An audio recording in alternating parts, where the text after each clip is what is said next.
আমরা এই মুহূর্তে আছি দেশের দক্ষিণ পশ্চিমাঞ্চলের যে 21 জেলা সেই প্রবেশপথ রাজবাড়ী জেলার দৌলতদিয়া ফেরিঘাট এলাকায়।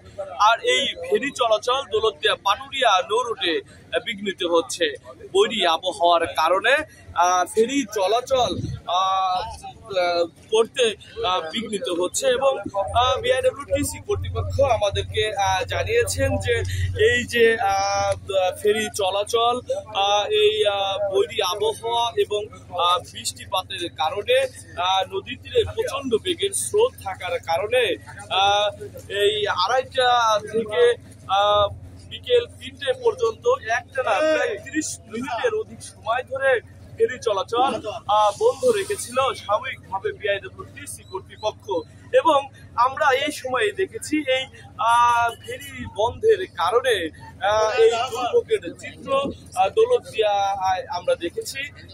ঘাট পাড়ের অপেক্ষায় ভোগান্তিতে পড়েছিলেন পশুবাহী ট্রাক সহ অন্যান্য যানবাহন চালক সহ এবং দুর্ভোগে পড়েছিলেন যাত্রীরা। এবং এই ব্যাপারটি নিয়ে আমরা বিআইডব্লিউটিসি দৌলতদিয়া ঘাট শাখা কার্যালয়ের যিনি ব্যবস্থাপক রয়েছেন মোহাম্মদ সালাউদ্দিন, আমরা এই সালাউদ্দিনের সাথে কথা বলেছি।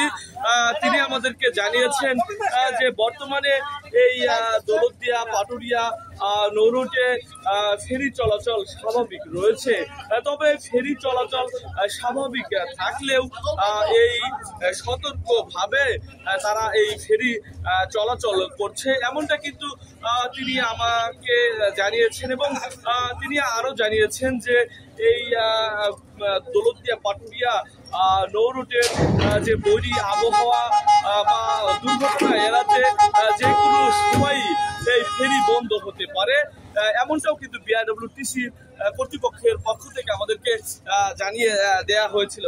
এবং আমরা দেখেছি যে এই ঘাট এলাকায় ফেরি বন্ধের কারণে চরম ভোগান্তিতে ছিলেন বিশেষ করে পশুবাহী যে খামারিরা ছিলেন, তারা তাদের ভোগান্তির দুর্ভোগ তাদের বেশি বেড়েছিল।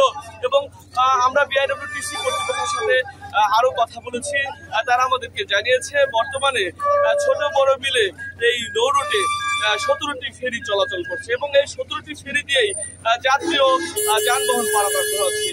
এই ছিল আমার কাছে দৌলতদিয়া ফেরিঘাট এলাকা থেকে সর্বশেষ পরিস্থিতি।